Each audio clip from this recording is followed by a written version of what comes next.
மரச்செக்கு எண்ணெய்க்கு மாறுவோம், ஆரோக்கியத்தை காப்போம். மினாலியா மரச்செக்கு கடலை எண்ணெய், நல்லெண்ணெய் மற்றும் தேங்காய் எண்ணெய். மினாலியா, ஆரோக்கிய ஐஸ்வர்யம் பெருகட்டும்.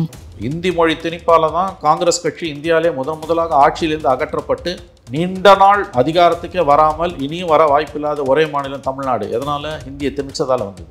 97% மக்கள் எதிர்க்கக்கூடிய ஒரு விஷயத்தை 3% பிஜேபி எதற்காக பிடித்து கொண்டு தொங்குகிறது? இது ரொம்ப ஆணவமா இல்லையா? மக்களோட உணர்வுகளுக்கு எதிராக ஏன் விளையாடுறீங்க நீங்க? எந்த ஜென்மத்திலும் பிஜேபி தமிழ்நாட்டில் வளராதுன்றதுக்கு இந்த முயற்சிகள் ஒரு காரணம். தலையில ஏறி மிதிக்கிறான்ல, நீ மும்மொழி கொள்கையை ஏத்துக்கலாம்னா நிதியை கொடுக்க மாட்டேன்றது ஆணவத்தின் உச்சமான பேச்சு, உச்சகட்ட ஆணவ பேச்சு. இது ஏன் பண்ணண்டா, நீ யாரா கொடுக்க மாட்டேன்னு சொல்றது? ஒப்பம் விட்டு பணமா? தர்மேந்திர பிரதானோட தாத்தம் விட்டு பணமா இல்லை அப்பம் விட்டு பணமா? என்டையர் நார்த் ஈஸ்ட் ஹிந்திக்கு எதிராக நிற்குது. அது தெரியுமா உங்களுக்கு? வட கிழக்கு மாநிலங்கள் முழுவதும் அவர்கள் ஹிந்திக்கு எதிராக நிற்கிறார்கள். ஏன்னா ஹிந்தி படித்தோம்னா கொண்டு வந்து இங்கே ரொப்பருது. பர்பஸ்ஃபுல்லாக நம்ம தாலி அறுக்கிறதுக்கு பண்ணுறோம் அந்த வேலை. ஆனால் அதே தனியார் துறையில், தனியார் வங்கியில், ஒரு தனியார் இன்சூரன்ஸ் செக்டாரில் அவனுக்கு பிஸ்னஸ் ஆகணும், அவன் அங்கே ஹிந்தி தெரிஞ்சவனே உட்கார வைக்கணும். ஹிந்தி, ஹிந்துத்துவா, இந்துஸ்தானி, இந்து ராஷ்டிராவை உருவாக்க வேண்டும் என்ற ஆணவத்தில், மதவெறியில், மொழி வெறியில் இந்த அட்டூழியத்தை பண்ணிட்டு இருக்கான். கல்வி கொள்கையை வகுத்து அதில் நீ தேர்ட் லாங்குவேஜ் ஒன்று கம்பல்சரியாக படிக்கணும்னு ஒரு ஸ்டேட் மேலே திணிக்கிறேன்னா அது ஏற்புடையதில்லை. ஏன்னா சொல்லலையே சார், அப்படிதான் அவன் சொல்லுவான். நடைமுறையில் அப்படிதான் இருக்கு. ஆட்சியில் இருக்க நம்ம தானே சார்? கேளுங்க, கல்வி வந்து பொதுப்பட்டியலில் இருக்குங்க. இன்னைக்கு பிஜேபி பண்ணிட்டு இருக்க பல அட்டூழியங்களுக்கு, பஞ்சமா பாதகங்களுக்கு மூல வித்து இந்திரா காந்தி. 65 ஏன் இந்திய எதிர்ப்பு போராட்டம் வெடித்தது? நூற்றுக்கணக்கானவர்கள் கொல்லப்பட்டார்கள். நீ கட்டாயமாக்குனதால வந்த வினை அது. நீ கட்டாயமா ஆக்குனா பிரச்சனை வெடிச்சே தான் தீரும். ஆகவே இன்றைக்கு இந்தி படிக்காததால தமிழ்நாடு எந்த விதத்திலும் குறைந்து போகவில்லை. ஏன் மாதம் டெய்லி ஆயிரக்கணக்கானவர்கள் வட இந்தியாவிலேருந்து வேலை தேடி ஓடி வரான். ஹிந்தி வேலை கொடுக்கணும், அவன் ஏன் இங்கே வரான்? இந்தியை இவர்கள் ஆங்கிலத்துக்கு மாற்றாக கொண்டு வருவதற்கான முயற்சியை தான் மோடி கவர்மெண்ட் பண்ணுது. அது ஏற்புடையதல்ல. ஆங்கிலம் தெரிஞ்சுன்னா இந்த உலகத்தையே ஜெயிக்கலாம். ஹிந்தி தெரிஞ்சுன்னா என்ன பண்ணிடும்? 60 ஆண்டுகளா 75 ஆண்டுகளா இருக்கக்கூடிய ஒரு சுமூகமான நிலைமையை ஏன் உடைக்கணும்னு பிஜேபி நினைக்குது? அவர்கள் சொல்ற கருத்து வேற அவ்வளவு சார் இருக்கு. இதை எதிர்க்கிறவங்க எல்லாம் அவங்களுடைய பிள்ளைகள், மகன்கள், பேர குழந்தைகள் எல்லாம் சிபிஎஸ்சியில் படிக்கிறாங்க, வெளிநாடுகளில் போய் இந்த 3வது மொழியை எடுத்து படிக்கிறாங்கன்னு கருத்தை வைக்கிறாங்க. நிர்மலா சீதாராமனோட குழந்தைங்க, பிஜேபியில் இருக்கக்கூடிய பெரும்பாலான தலைவர்கள், எம்பிஸ், முதலமைச்சர்கள், மாநில அமைச்சர்கள், இவங்க குழந்தைங்கள்லாம் ஆக்ஸ்போர்டு, ஹார்வர்டு இங்கே தான் படிக்கிறாங்க. ஃபாரின் யூனிவர்சிட்டிஸில் தான் அவங்கெல்லாம் படிச்சுட்டு இருக்காங்க. சராசரி பிஜேபி தொண்டை ஹிந்தி படிச்சுட்டு உள்ளூரில் பிச்சை எடுக்கணும். பிஜேபி தலைவர்கள் குழந்தைங்க கேம்பிரிட்ஜ்லேயும், ஆக்ஸ்போர்ட்லேயும், ஏல் யூனிவர்சிட்டிலையும் படிச்சுட்டு அவங்க வந்து ஹார்வர்டில் படிச்சுட்டு அவங்க நல்ல சொத்து சொகத்தோட ஸ்டேட்டஸோடு இருப்பாங்க.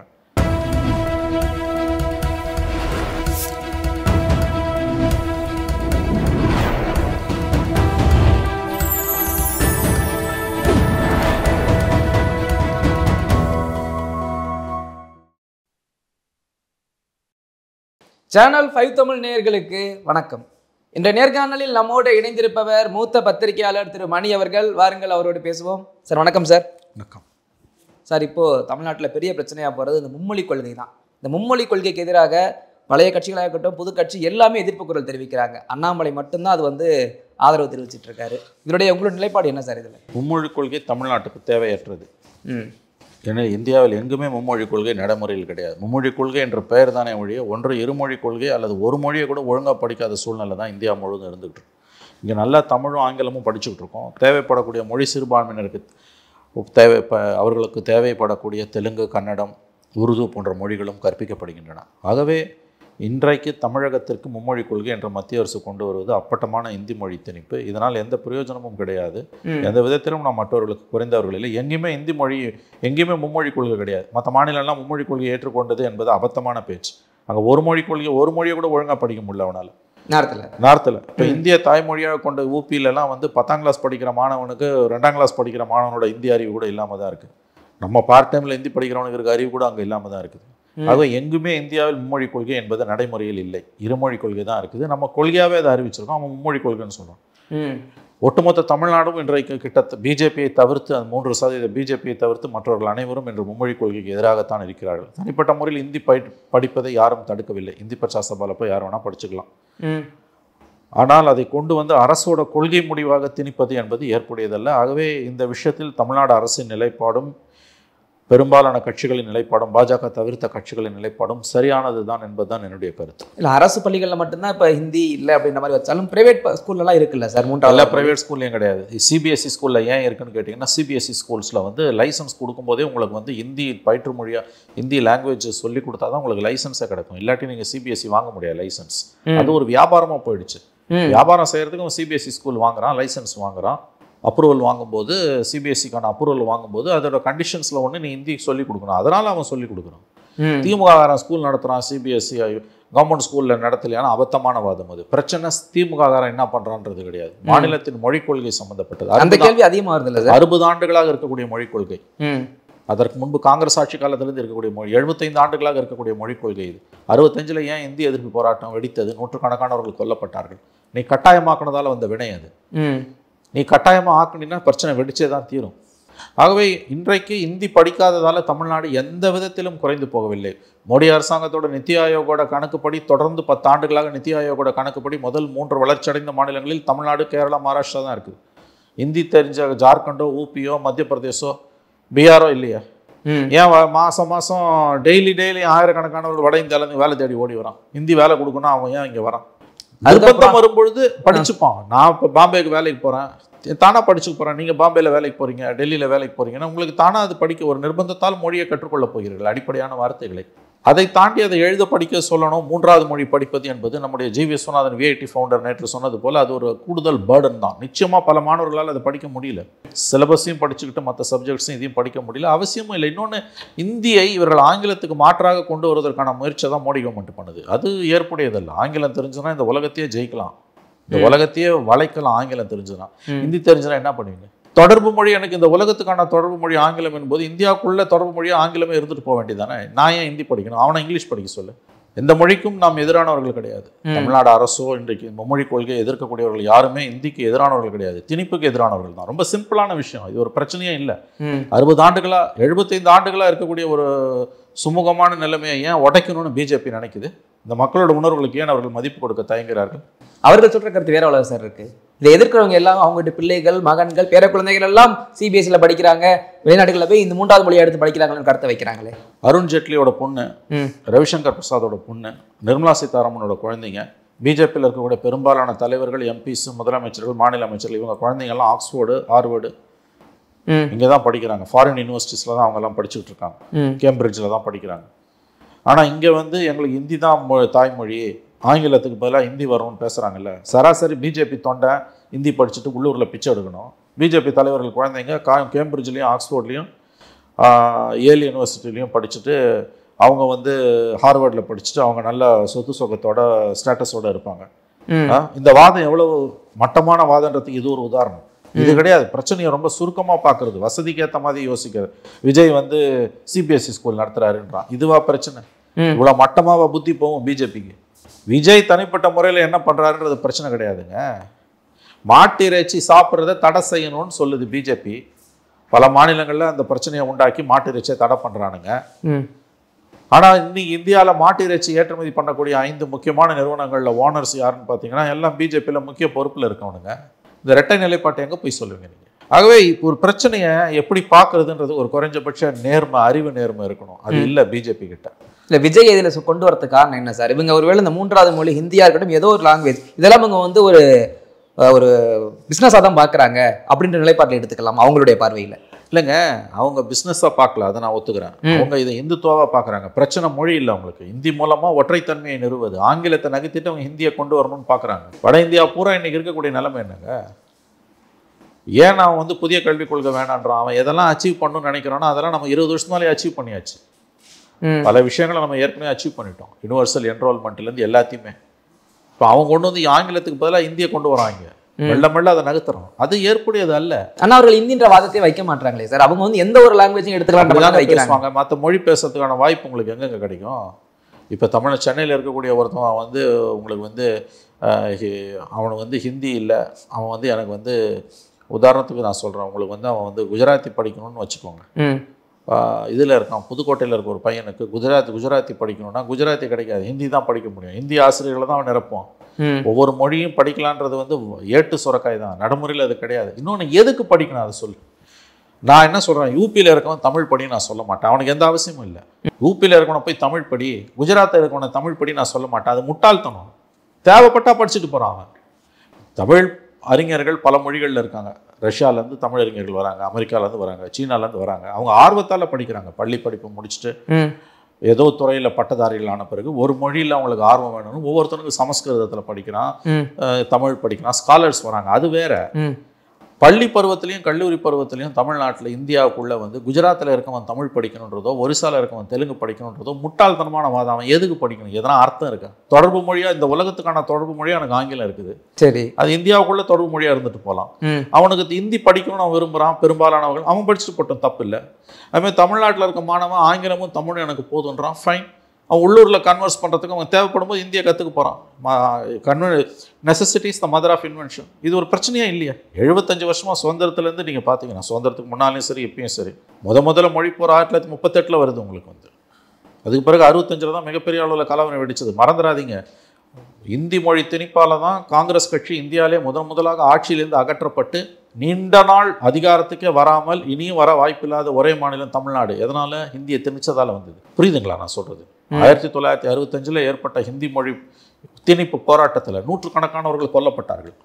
பக்தோச்சலம் கவர்மெண்ட் தூக்கி அடிக்கப்பட்டது, காங்கிரஸ் கவர்மெண்ட். சுதந்திரத்துக்கு பிறகு இந்தியாவில் முதல்ல ஆட்சி அதிகாரத்துலேருந்து இறங்கின மாநிலம் தமிழ்நாடு தான். காங்கிரஸ் 60 வருஷம் ஆகுது, இன்ன வரைக்கும் அவங்களால உள்ளே போக முடியல. இதை பார்த்து பிஜேபிக்கு பாடம் கற்றுக்கணுமா இல்லையா? எச்சரிக்கை வரணுமா இல்லையா? 97% மக்கள் எதிர்க்கக்கூடிய ஒரு விஷயத்தை 3% பிஜேபி எதற்காக பிடித்து கொண்டு தொங்குகிறது? இது ரொம்ப ஆணவமா இல்லையா? மக்களோட உணர்வுகளுக்கு எதிராக ஏன் விளையாடுறீங்க நீங்கள்? எந்த ஜென்மத்திலும் பிஜேபி தமிழ்நாட்டில் வளராதுன்றதுக்கு இந்த முயற்சிகள் ஒரு காரணம். மறுபடியும் சொல்கிறேன், இங்கே இந்தி மொழியை யாரும் வெறுக்கவில்லை, எதிர்க்கவில்லை. படிக்கிறவன் படிச்சுட்டு போயிட்டு இருக்கான். இப்போ நான் 40 வருஷமால ஹிந்தி படித்தப்ப இந்தி பிரச்சார சபாவில் 3000 பேர், ஆண்டுக்கு 3000 பேர் நாங்கள் தேர்வு எழுதுவோம். இன்றைக்கி 3 லட்சம் பேர் எழுதுகிறான், படிக்கிறான், விருப்பப்பட்டு படிக்கிறான். அவன் சில பேர் வட இந்தியாவில் போய் வேலை செய்யணும்னு நினைக்கிறான், அதனால் அவன் படிக்கிறான். கொஞ்சம் எழுத படிக்க தெரிஞ்சுக்கிட்டு அங்கே போய் கற்றுக்கிறான். அதை யாருமே நம்ம தடுக்கலை. பள்ளிகளில் நம்ம கொண்டு வர முடியாது, ஏன்னா இது அரசியல் அதுக்குள்ளே இருக்குது. அதுக்குள்ளே ஒரு நுண் அரசியல் இருக்குது. 86 ராஜீவ்காந்தி பேரில் புதிய கல்விக் கொள்கை கொண்டு வந்தப்பையும் அது எதிர்க்கப்பட்டது. ஆனால் அவங்க கூட இவ்வளோ மோசமாக நடந்துக்கலாம். அங்கே ஒரு டைலாகுக்கு, ஒரு விவாதத்துக்கான இடம் இருந்தது. இது வந்து நம்ம தலையில் ஏறி மிதிக்கிறான்ல. நீ மும்மொழி கொள்கையை ஏற்றுக்கலாம்னா நிதியை கொடுக்க மாட்டேன்றது ஆணவத்தின் உச்சமான பேச்சு, உச்சகட்ட ஆணவ பேச்சு. இது ஏன் பணம்டா, நீ யாரா கொடுக்க மாட்டேன்னு சொல்கிறது? ஒப்பம் விட்டு பணமா? தர்மேந்தர் பிரதானோட தாத்தம் விட்டு பணமா, இல்லை அப்பம் விட்டு பணமா? நீங்களும் நானும் கட்டின வரி பணம் சார். இந்திய அரசியலமைப்பு சாசனம் உனக்கு அந்த மாதிரி ஏதாவது விதிமுறைகளை வகுக்குதா?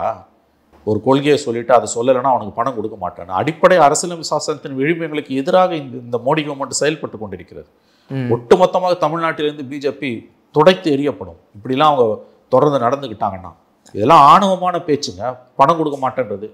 நீ யாரா பணம் கொடுக்க மாட்டேன்னு சொல்கிறதுக்கு? இது யார் விட்டு பணம்? இது மத்திய அரசோட பணம்ன்றது மாநிலங்கள் கொடுக்குற வரியிலேருந்து தான் மத்திய அரசுக்கு பணம் வருது.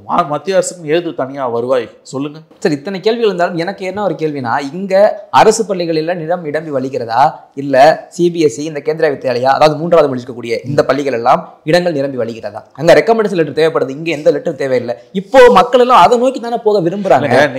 நீங்கள் வந்து ஒரு விஷயத்தை தவறாக புரிஞ்சுக்கிறீங்க. அதாவது வந்து அதை நோக்கி மெல்ல மெல்ல மக்கள் நகர்றாங்கன்னு நீங்கள் சொல்கிறீங்க. அது உண்மையாக இருக்கலாம், நான் அதை மறுக்கல. அதனால தான் சொல்கிறேன், இது வெறும் மொழியை கற்பது பற்றிய பிரச்சனை அல்ல. இதுக்குள்ளே இருக்க அரசியலை நீங்கள் புரிஞ்சுக்கணும். ஒற்றைத்தன்மையை உருவாக்க விரும்புகிற பிஜேபியோட அரசியல் இது. நீங்கள் அப்படி தான் இதை புரிஞ்சுக்கணும். நீங்கள் சொல்கிறது கரெக்டு. குடம்பாக்கம் அரசு பள்ளியில் போய் உங்கள் குழந்தைய நீங்கள் சேர்க்கணுன்னா எந்த சிபாரிசு கடிதமும் உங்களுக்கு தேவையில்லை. ஆனால் அதே எனக்கு கில்நகர் கேந்திரிய வித்யாலயா பள்ளி, கோடம்பாக்கத்துலேருந்து 1 கிலோமீட்டர் தூரத்தில் இருக்க கில்நகர் கேந்திரிய வித்யாலயா பள்ளியில் போய் உங்கள் குழந்தைய நீங்கள் சேர்க்கணுன்னா ஒரு எம்பியோட ரெக்கமெண்டேஷன் லெட்டரோ, இல்லை ஐஏஎஸ் ஆஃபீஸரோட ரெக்கமெண்டேஷன் லெட்டரோ, மத்திய மந்திரியோட ரெக்கமெண்டேஷன் லெட்டரோ உங்களுக்கு தேவை. ஐ அக்ரி, நான் ஒப்புக்கொள்கிறேன். பிரச்சனையை அப்படி பார்ப்பது என்பது ஒரு பார்வை அல்ல. உண்மையான பார்வை என்னன்னா, இங்கே ஒற்றைத்தன்மையை நிறுவ விரும்புகிற பாஜகவுடைய அரசியலுக்கு எதிராக இங்கே ஒரு எதிர்ப்பு, ரெசிஸ்டன்ஸ் இருக்குது. அதை தான் நீங்கள் பார்க்கணும். புரியுதுங்களா நான் சொல்றது? காலப்போக்கில் வந்து மக்கள் அதிகமாக இந்தியை விரும்பி படிக்கக்கூடிய ஒரு சூழல் கூட வரலாம், நான் மறுக்கல. அது காலப்போக்கில் வரணும். நீ கவர்மெண்ட் கொண்டு வந்து மும்மொழியை ஏற்றுக்கடா, இல்லைனா ஃபண்டு கொடுக்க மாட்டேன்னா அது எப்படி நியாயம்? அது இது ரெண்டுத்துக்கு இருக்க வித்தியாசத்தை நீங்கள் புரிஞ்சுக்கணும். இன்னொன்றுங்க, இது ஒரு தீவிரமான அரசியல். இதை நீங்கள் வெறுமனே, அதனால தான் நான் திரும்ப திரும்ப சொல்கிறேன், இது ஒரு மொழியை கற்றுக்கொள்கிற விஷயமே கிடையாது. அப்படின்னா நீங்கள் சொல்கிற வாதம் கரெக்ட். இது ஒரு ஒற்றைத்தன்மை, இந்து, இந்தியா, இந்துத்துவா, அதோட தொடர்ச்சி. இது எல்லா மொழிகளையும் வந்து இந்தி முழுங்க பார்க்குதுங்க. இன்றைக்கி 41% தான் அதோட தாய்மொழி, 59% மற்ற மொழிகளை பேசக்கூடியவர்கள். ஆனால் வட இந்தியா பூரா பார்த்தீங்கன்னா வந்து பல சிறிய மொழிகளை அது வந்து கபலீகரம் பண்ணி ஏப்பம் வச்சுருக்குது. போஜ்புரி, மைத்திலி, ராஜஸ்தானி, பிஹாரி, குஜராத்தி, இந்த மொழிகளெல்லாம் அது வந்து ஏப்பம் விட்டுக்கிட்டே இருக்குது. அதனால் அங்கெல்லாம் இன்றைக்கி ரெசிஸ்டன்ஸ் வர ஆரம்பிச்சிருக்கு, எதிர்க்க ஆரம்பிச்சிருக்காங்க மக்கள். இன்னொரு ரொம்ப முக்கியமான விஷயம், இந்தி திணிப்புக்கு எதிரான போராட்டம் தமிழ்நாட்டில் மட்டுமே இருக்கிறது என்பது ரொம்ப அபத்தமான அயோக்கியத்தனமான ஆர்குமெண்ட். இந்தி திணிப்புக்கு எதிரான போராட்டம் கர்நாடகாவில் வலுவாக இருக்குது, மகாராஷ்டிராவில் வலுவடைந்து கொண்டிருக்கிறது, வங்கத்தில், மேற்கு வங்கத்தில் அதிகமாக இருக்குது, ராஜஸ்தான், பீகாரில் இருக்குது, என்டையர் நார்த் ஈஸ்ட் ஹிந்திக்கு எதிராக நிற்குது. அது தெரியுமா உங்களுக்கு? வட கிழக்கு மாநிலங்கள் முழுவதும் அவர்கள் ஹிந்திக்கு எதிராக நிற்கிறார்கள். ஏன்னா ஒவ்வொன்றாக அது கபலீகரம் செய்து கொண்டிருக்கிறது. சிந்தி முழுக்க முழுக்க சிந்தி மொழி இந்தி உள்வாங்கி கொண்டது. அது ஒன்றொன்னா சாப்பிட்டுக்கிட்டே வருது. அவ்வளோ சுலபமாக தென்னிந்திய மொழிகளை சாப்பிட முடியல. ஏன்னா மொழி குடும்பம்ன்ற முறையில் நம்ம எதிர்க்க நிற்கிறோம். ஆகவே இதுக்குள்ளே இருக்கக்கூடிய அந்த நுண்ண அரசியல், சுதந்திரத்துக்கு முந்தைய இந்திய எதிர்ப்பு போராட்டம் 1938 நடந்ததுங்க. ஈவன் அதுக்கு முன்னால் 19ஆம் நூற்றாண்டில் 1880களிலேயே வந்து தமிழ்நாட்டில் இந்தி எதிர்ப்பு போராட்டங்கள் நடந்திருக்கு. நான் வந்து கொச்சைத்தனமாக, குருட்டுத்தனமாக இந்தி திணிப்பை திரும்ப திரும்ப நான் பயன்படுத்துகிற வார்த்தை ஹிந்தி திணிப்பை எதிர்ப்பது தான். ஹிந்தியை எதிர்ப்பதுன்றது இல்லை, ஹிந்தி திணிப்பை தான். திணிப்பை. அதனால தான் அடிக்கடி நான் சொல்கிற வார்த்தை வந்து இது ஒரு மொழியை நாம் கற்பது சம்பந்தப்பட்ட பிரச்சனை அல்ல, இது ஒரு அரசியல் சம்பந்தப்பட்ட பிரச்சனை. நான் இன்னொன்று கேட்குறேன், எல்லாத்தையும் ஒரு பக்கம் தூர தூக்கி வைங்க. ஒரு பாமரனா பதில் சொல்லுங்க, ஒரு சராசரி குடிமகனா பதில் சொல்லுங்க. சுதந்திரம் அடைஞ்சு நாடு விடுதலை அடைஞ்சு 78வது வருஷத்துல நம்ம கால் வைக்கிறோம். இப்போ 47ல் வாங்கினோம் இல்லையா? 53 25 எவ்வளோ ஆகுது? 78 வருஷம் ஆகுது. இந்த 78 வருஷமா தமிழ்நாட்டில் எல்லாம் நல்லா தானே இருக்கு, அமைதியாக தானே இருக்கு. பல மாநிலங்களோட ஒப்பிடும்போது நம்ம முன்னேறிய மாநிலமாக தான் இருக்கும். பிரச்சனைகள் இருக்குது, ஆனால் வளர்ச்சி குறியீட்டில் நம்ம ஒரு வளர்ச்சி அடைந்த மாநிலம், வெல்ஃபேர் ஸ்டேட்டாக தான் இருக்கும். இதை கற்றுக்காததால் நமக்கு என்ன நஷ்டம் வந்து? பாமரனா பதில் சொல்லணும். ஆமாம், சொல்லுங்க, நீங்கள் சொல்லுங்கள், உங்கள் பதில் எதுவாக இருந்தாலும் சொல்லுங்கள். குறைஞ்சு போச்சுன்ற இல்ல சார், நிறைய இடங்கள் அந்த மத்திய அரசு பணிகளை பாக்குறோம்ல, நம்ம ஊர்லயே பாக்குறோம், நிறைய பேரை பாக்குறோம், எல்லாமே அந்த நார்த் இந்தியன் அந்த ஹிந்தி மொழி கட்டவர்கள் தான் இருக்காங்களே. அப்ப நமக்கு ஏன் மக்கள் அதிகமாக அது வந்து 14க்கு பிறகு மோடி கவர்மெண்ட் கொண்டு வந்து திணிப்பது. ஃப்ரண்ட் ஆஃபீஸ்ல ஹிந்தி படிச்சோன்னா தான் கொண்டு வந்து உட்கார வைக்கணும். அது 2014 பிறகு மோடி கவர்மெண்ட் திட்டமிட்டு நடத்தி கொண்டு இருக்கக்கூடிய அந்த டெமோகிராஃபிக் சேஞ்சுன்னு, ஹிந்தி படிச்சோன்னா கொண்டு வந்து இங்கே ரொப்பருது. பர்பஸ்ஃபுல்லாக நம்ம தாலி அறுக்கிறதுக்குன்னு பண்றோம் அந்த வேலையை. அதையும் சேர்த்து தான் நம்ம எதிர்க்க முடியல. ஏன்னா மத்திய அரசு பணியாளர்கள் எங்கே வேணால் அவர்களை பணியமர்த்தலான்னு இருக்குது. முந்திலாம் வந்து மாநில உணர்வுகளுக்கு மரியாதை கொடுத்து பெரும்பாலான இடங்களில், குறிப்பாக மக்களோட தொடர்புள்ள இடங்களில், இப்போ வங்கி பணிகளில் வந்து கஸ்டமர் கேரில் கொண்டு போய் வந்து ஹிந்தி தெரிச்சவனை உட்கார வைக்கிறான். நீ ஹிந்தியில் பேசுன்றான், அவன் தமிழில் பேசணும்ல. ஆனால் அதே தனியார் துறையில், தனியார் வங்கியில், ஒரு தனியார் இன்சூரன்ஸ் செக்டாரில் அவனுக்கு பிஸ்னஸ் ஆகணும், அவன் அங்கே ஹிந்தி தெரிஞ்சவனே உட்கார வைக்கிறான் இல்லையா? தமிழ் தெரிஞ்சவனை தானே உட்கார வைக்கிறான் இல்லையா? ஒரு தனியார் வங்கியில் தன்னுடைய வங்கி பணிகளை விஸ்தரிக்கணும்னு நினைக்கக்கூடிய நிறைய தனியார் வங்கிகள் இன்றைக்கி வந்துடுச்சு. அந்த தனியார் வங்கிகளில் நீங்கள் போய் பிஸ்னஸ் ஸ்டார்ட் பண்ணுறீங்க, பேசுகிறீங்கன்னா உங்களுக்கு மொழி ஒரு தடையல்ல. ஆனால் இன்றைக்கி நேஷனலைஸ் பேங்க்கில் போனீங்கன்னா ஹிந்தி தெரிஞ்சவனை கொண்டு வந்து நீ உட்கார வைக்கிறேன். அப்போ என்ன ஆணவம் உனக்கு? இதெல்லாம் சேர்ந்து தாங்க வந்து இன்றைக்கி இந்தியாவின் ஒருமைப்பாட்டுக்கு இந்த இந்தி திணிப்பு என்பது மிகப்பெரிய வேட்டை வைத்து கொண்டிருக்கிறது. பாகிஸ்தான் 47ல் பிரிஞ்ச பிறகு கிழக்கு பாகிஸ்தானில் தாய்மொழியாக இருந்த வங்க மொழிக்கு அதன் மீது ஏறி உட்கார்ந்து உருது மொழியை திணித்த காரணத்தால் தான் வங்கதேசம் உடஞ்சுது. உக்ரைன் இன்னைக்கு உக்ரைனில் போய் ரஷ்ய மொழியை திணிச்சதால தான் உக்ரைன் தனிநாடாச்சு. யூகோஸ்லாவியா, செக்கோஸ்லோவாக்கியா போன்ற நாடுகள் துண்டு துண்டா சிதறனத்துக்கு காரணம் மொழிகளை திணித்தது. உலக வரலாறு பூரா பார்த்தீங்கன்னா இதுதான் நடந்திருக்குது. அதனால இந்த எச்சரிக்கை உணர்வு மத்தியில் இருக்கக்கூடிய ஆட்சியாளர்களுக்கு தேவை. புத்தி கெட்டு போச்சு. ஹிந்தி, ஹிந்துத்துவா, இந்துஸ்தானி, இந்து ராஷ்டிராவை உருவாக்க வேண்டும் என்ற ஆணவத்தில், மதவெறியில், மொழி வெறியில் இந்த அட்டூழியத்தை பண்ணிகிட்டு இருக்கான். எந்த விதத்தில் நம்ம மற்றவங்களுக்கு குறைஞ்சு போயிட்டோம்? தேசபக்தியில் நம்ம குறைஞ்சவங்களா? இது வரைக்கும் நாடு சந்தித்த 4 யுத்தங்களில் சுதந்திரத்துக்கு பிறகு 62, 65, 71, 99 சீன யுத்தம், மற்ற 3 பாகிஸ்தானுக்கு எதிராக, கடைசியாக நடந்த கார்கில் யுத்தம் வரையில் இந்தியாவிலேயே யுத்த நிதி அதிகம் திரட்டி கொடுத்த முதல் மாநிலம் தமிழ்நாடு. நம்மளை பார்த்து அவன் பிரிவினவாதம் பேசுகிறான். என்ன அயோக்கியத்தனமான வார்த்தை!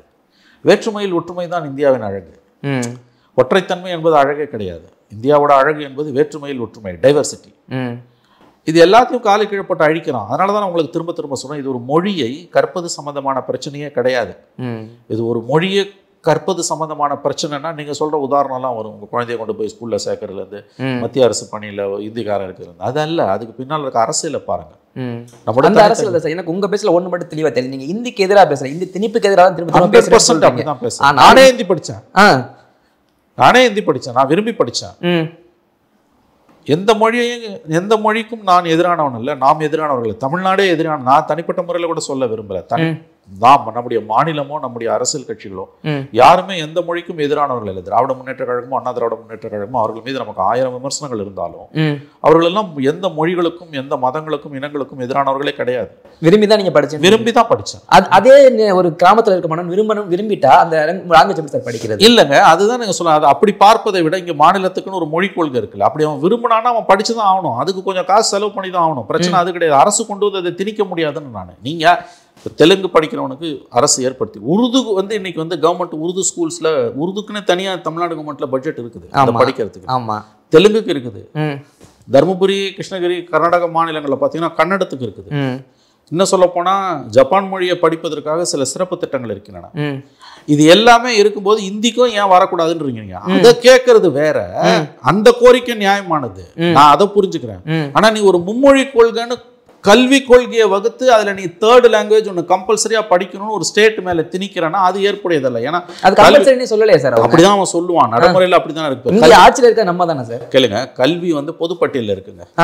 பொதுப்பட்டியலில் இருக்கும்போது மாநிலத்துக்கும் அதிகாரம் இருக்கு, மத்திய அரசுக்கும் அதிகாரம் இருக்கு. ஆமா, 2 பேருக்கும் மோதல் வரும்போது மத்திய அரசு சொல்றது தான் கேட்கணுன்றது தான் வந்து நடைமுறையில் இருக்க விஷயம், நான் மறுக்கல. ஆனா இந்த மாதிரி சென்சிட்டிவான இஷ்யூல மத்திய அரசும் மாநிலத்தின் உணர்வை புரிஞ்சுக்கணும். அரசியலமைப்பு சாசனத்தை உருவாக்கியவர்கள் கல்வி வந்து மாநில பட்டியலில் தாங்க இருந்தது. இந்திரா காந்தி பண்ண அட்டுழியம், பெரிய அட்டுழியம். இந்த தீமைகளுக்கெல்லாம் மூல வேறு இந்திரா காந்தி என்ற சர்வாதிகாரி செய்த பல காரியங்கள்.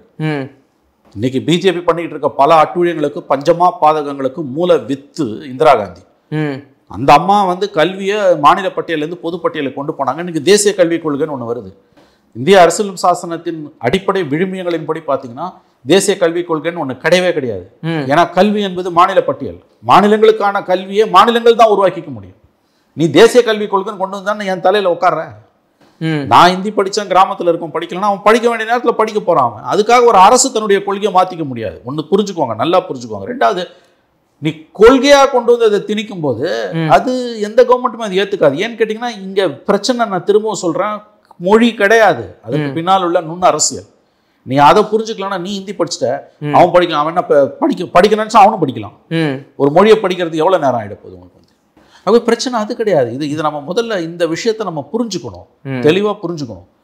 நாளைக்கு வந்து இவர்கள் இணக்கமான போக்கில் இருந்தாங்கன்னா படிக்கக்கூடியவர்களுக்கான ஹிந்தி வகுப்புகளை கூட வந்து அரசு ஆரம்பிக்கும். அது வேற விஷயம். இப்போ அப்படிதான் வந்து கன்னடத்தை கற்றுக் கொடுக்கணும், தெலுங்கு உருதுவும் இந்தியும் அடிப்படையில் கிட்டத்தட்ட ஒத்திசைவு. ஸ்கிரிப்ட் வேற, சில வார்த்தைகள் வேறையா இருக்கு. இன்ஃபேக்ட் ஹிந்துல உறுதி வார்த்தைகள் நிறைய இருக்கு. 2மே வந்து 500 ஆண்டுகால வரலாறு கொண்டதான். சமஸ்கிருதம் பழைய மொழி. சமஸ்கிருதத்துல உலகின் ஆகச்சிறந்த இலக்கியங்கள் இருக்கின்றன. தமிழ்ல இருக்கிற மாதிரி சமஸ்கிருதத்துல மிகச்சிறந்த இலக்கியங்கள் இருக்கின்றன. உலகின் தொன்மையான மொழிகளில் சமஸ்கிருதமும் ஒன்று. சமஸ்கிருதம், தமிழ், தெலுங்கு, அரபிக், இது கிரீக், நாட் அரபிக், கிரீக், இந்த மாதிரியான மொழிகள் வந்து உங்களுக்கு லாட்டின், இந்த மாதிரியான மொழிகள் வந்து உலகின் கிளாசிக்கல் லாங்குவேஜஸ்ல வந்துடும். ஹிந்தி வந்து 500 ஆண்டுகால 600 ஆண்டுகால மொழி. உருது வந்து கிட்டத்தட்ட ஹிந்தியை விட கம்மி. அது பசார் லாங்குவேஜ் அதோட பேரு. நிறைய ஹிந்தி வார்த்தைகள் உருதுல இருக்கும், நிறைய உருது வார்த்தைகள் ஹிந்தியில இருக்கும், சான்ஸ்கிரிட் வார்த்தைகள் நிறைய இருக்கும். பிஜேபி காரன் பேசுற ஹிந்தி பார்த்தீங்கன்னா நிறைய சான்ஸ்கிரிட் வார்த்தைகள் இருக்கும். ஆனா அதே வந்து பிஜேபி அல்லாதவர்கள் மற்றவர்கள் பேசுற ஹிந்தியில பார்த்தீங்கன்னா உருது வார்த்தைகள் அதிகமா இருக்கும். நீங்க வந்து ஸ்கிரிப்ட் வேற. ஆனால் வந்து இப்போ ஹிந்தி நல்லா பேச தெரிஞ்ச ஒருத்தனால உருதுவை ஈஸியாக பேசிட முடியும், உருது பேச தெரிஞ்ச ஒருத்தனால ஹிந்தி ஈஸியாக பேச முடியும். ஆனால் அரசு வந்து உருதுவை தான் ப்ரமோட் பண்ணுது, ஹிந்தியை ப்ரமோட் பண்ணல. ஏன்னா அதுக்கு பின்னால் இருக்கக்கூடிய நுண் அரசியல் இதை நீங்கள் புரிஞ்சுக்கணும். நீங்கள் இஸ்லாமியர்களுக்கான மொழி அது, பெரும்பாலும் அதை பாகிஸ்தானோட தேசிய மொழி. ஆனால் உருது மொழியில் மிகச்சிறந்த ஆகச்சிறந்த ஹிந்து எழுத்தாளர்கள், பை பர்த் ஹிந்துஸாக இருக்கக்கூடிய கவிஞர்கள், எழுத்தாளர்கள் இருக்காங்க. ஸோ மொழிகளுக்கு இடையே உள்ள ஒற்றுமை அது. தனியாக இப்போ நான் என்ன சொல்ல வரேன் உங்களுக்கு, 77 வருஷமா 78 வருஷமா இங்கே ஒரு நடைமுறை இருக்குது. சுதந்திரத்துக்கு முன்னால் இருந்தது கூட விட்டுங்க. நாடு விடுதலை அடைஞ்சு பெரிய போராட்டத்துக்கு பிறகு நாடு விடுதலை அடைஞ்ச 78 வருஷத்தில் இங்கே ஒரு அமைதியான வாழ்க்கை இருக்குது. 5 ஆண்டுகளுக்கு ஒரு முறை நம்ம ஆட்சியை மாற்றுறோம், அல்லது 10 ஆண்டுகளுக்கு ஒரு முறை மாற்றுறோம். வளர்ச்சி குறியீட்டில் நம்ம முன்னணியில் தான் இருக்கோம். இந்தியா பூரா எல்லா மாநிலங்களையும் இருக்க பிரச்சனை தான் இங்கேயும் இருக்குது. ஊழல், குடும்ப அரசியல், இந்த மாதிரியான பிரச்சனைகள் எல்லாம் எல்லா மாநிலங்களிலும் இருக்க பிரச்சனை தான் இது. மற்றபடி வந்து ஒரு பீஸ்ஃபுல்லான ஒரு ஸ்டேட்டு. எல்லை மாகாணங்களில் இருக்கக்கூடிய பல பிரச்சனைகள் இங்கே இல்லை. நீங்கள் பார்த்தீங்கன்னா பஞ்சாபில் பாகிஸ்தானோட தூண்டுதலால் நடக்கக்கூடிய போதைப்பொருள் தீவிரவாதம் இன்னமும் இருக்குது. ஜம்மு காஷ்மீரில் இன்றைக்கும் இருக்குது. வடகிழக்கில் இன்றைக்கும் வந்து மியான்மார் சைனீஸ் இன்ஃப்ளூயன்ஸால் பிரச்சனைகள் இருக்குது. இந்திய அரசுக்கு இந்த 3 எல்லைகளும் பஞ்சாப் எல்லை, ஜம்மு காஷ்மீர் எல்லை, வடகிழக்கு எல்லை இந்திய அரசுக்கு ஒரு பெரிய தலைவலியாக தான் இருக்குது. தமிழ்நாடு அப்படி ஒன்றுமே இல்லையே. இத்தனைக்கும் நம்மளும் பார்டரில் தான் நிற்கிறோம். இங்கேருந்து ஸ்பீட் போட்டில் போனால் 40 நிமிஷத்தில் ஸ்ரீலங்கா. சைனாவோட இன்ஃப்ளூயன்ஸ் ஸ்ரீலங்காவில் அதிகமாக தான் இருக்குது. ஆனால் தமிழ்நாட்டில் வந்து ஏதாவது ஒரு சின்ன சலசலப்பு இருக்கா? இந்திய ஒற்றுமைக்கு எதிராக ஏதாவது ஒரு சிறு குரல்களாவது, இந்தியாவின் ஒருமைப்பாட்டுக்கு எதிராக, இந்தியாவின் வல்லாண்மைக்கு எதிராக, இந்தியாவோட இன்டகிரேஷனுக்கு எதிராக, இந்தியாவின் இறையாண்மைக்கு எதிராக ஏதாவது குரல்கள் தமிழ்நாட்டில் இருக்கா? கிடையாது. ஏதாவது பைத்தியக்காரன் மொத்தம் 2 பேர் அங்கங்கே கத்தின்னு கிடப்பான், அது விடுங்க. நீங்கள் அப்படி இருக்கும்போது இவ்வளவு அமைதியான மாநிலத்தில் நீ ஏன் பிரச்சனையை உண்டாக்குற? நான் சொல்கிறது புரியுது இல்லையா? புரியுது சார். எல்லாம் அமைதியாக தானே இருக்குது. ஏன்டா உங்களுக்கு கேடு காலம்? அது எதுக்கு எட்டுன்னு வந்து எல்லாரோட பிரச்சனையாக ஏன் மாற்றுறீங்க? அதுன்ற ஆனால் இதில் ஒரே ஒரு கேள்வி மட்டும் சார். முன்னாடி நீங்கள் சொன்ன மாதிரி அந்த ஹிந்தி எதிர்ப்பு போராட்டம் வரும்போது ஒட்டுமொத்தமாக எதிர்த்து நின்னாங்க எல்லாமே. ஆனால் இன்னைக்கு எதிர்ப்பு இருந்தாலும் ஒரு பக்கம் ஆதரவுன்னு ஒரு பக்கம் கையை தூக்குறாங்க. இந்த சூழ்நிலையில் எனக்கு அரசியல் ரீதி என்ன கேள்வினா, இன்னைக்கு உதயநிதி அவர்கள் பேசும்போது சொல்றாரு, இந்த மொழி திணிப்புக்கு எதிராக நாங்கள் 100 பேர் இல்லை 1000 பேர் உயிரை கொடுக்க தயாராக இருக்கோம்னு அவர் சொல்றாரு உதயநிதி. இதை அரசியலாகவும் பார்க்கணும். முன்னாடி கலைஞர்கள் பேசும்போது ஏன் தயாநிதி மாறன் நீங்க எம்பியா உள்ள அனுப்புறீங்க, அவர் கட்சி உறுப்பினர் கூட இல்லைன்னு கேட்கும்போது அவருக்கு ஹிந்தி எழுத தெரியும், படிக்க தெரியும், அனுப்புறேன் அவர் இப்ப சொல்றாரு. இதெல்லாம் ஒரு அரசியல் பார்வையில் பார்க்கப்படுறதுனால தான் இன்னைக்கு பல பேர் ஆதரவு தெரிவிக்கிறாங்களோ? இல்லைங்க. இப்போ கலைஞர் வந்து தயாநிதி மாறன் ஹிந்தி படிக்க தெரியும் அதனால தான் அனுப்புனான்றது எந்த ஆதாரமும் எங்கேயும் கிடையாது. அது வந்து பரவி விடப்பட்டிருக்கிற ஒரு வதந்தி. அது அப்படியே கலைஞர் சொல்லியிருந்தாருனாலும் அவர் சொன்னாலும் அது தப்பு தான். உதயநிதி ஸ்டாலின் அவர்கள் வந்து நாங்கள் 100 பேர் உயிரை கொடுப்போம், 1000 பேர் உயிரை கொடுப்போம், அதை நீங்கள் வந்து வெற்று சவடால்னு கூட எடுத்துக்கலாம். ஆனால் அதுக்கு பின்னால் இருக்க உணர்வை வந்து குறைச்சி மதிப்பிடாதீங்க. ஒரு மொழி பல நாடு, பல மொழி ஒரு நாடு, மறந்துடாதீங்க. ஒரு மொழி பல நாடு இருக்குது, இன்னைக்கு இருக்குது. பல மொழிகள் ஒரு நாடு இந்தியா. செப்பு மொழி 18 எனில் சிந்தனை ஒன்றுடையாள் நாம் பாரதி. செப்பு மொழி 18 இருக்கிறதால தான் இது சிந்தனை ஒன்று. செப்பு மொழி ஒன்றுடையாள்னா சிந்தனை பலவாகும். பிரிவினைவாதம் பேசல, இதுதான் உண்மை. இந்த காஷ்மீர்லேருந்து கன்னியாகுமரி வரைக்கும் இருக்கக்கூடிய அந்த வேற்றுமை தான் இந்தியாவோட பலம். இதை நீ ஒற்றைத்தன்மை நிறுவ நினச்சின்னா நாடு துண்டு துண்டாக சதுரும். பாகிஸ்தான் எப்படி இந்தியாவிலேருந்து 47 பிரிஞ்ச பாகிஸ்தான் 71 2 உடஞ்சுதோ, எப்படி உக்ரைன் வந்து ரஷ்யாவிலேருந்து உடஞ்சுதோ, எப்படி யூகோஸ்லாவியா செக்கோஸ்லோவாக்கியா 91 உடஞ்சி 92 உடஞ்சி சின்ன பின்னமாச்சோ, அந்த நிலைமை இந்தியாவுக்கு வரக்கூடாதுன்னு நம்ம உறுதியாக நம்புகிறோம். வராதுன்னு நம்புகிறோம், வரக்கூடாதுன்னு விரும்புகிறோம். ஆனால் இந்த மொழி வெறியர்கள் பண்ணக்கூடிய காரியம் நாட்டை வந்து ஒரு வன்முறை பாதைக்கு திருப்பிக்கிட்டு இருக்குது. செப்பு மொழி 18 எனில் சிந்தனை ஒன்றுடையாள்னா, நீங்கள் இங்கேருந்து டெல்லிக்கு ட்ரெயினில் போனீங்கன்னா 200 கிலோமீட்டருக்கு ஒரு தடவை கல்ச்சர் மாறும், மொழி மாறும், உணவு பழக்கம் மாறும், உடைகள் மாறும். ஆனாலும் இந்த நாடு ஒன்று. காஷ்மீர்லேருந்து கன்னியாகுமரி வரைக்கும் இந்தியா இஸ் ஒன்.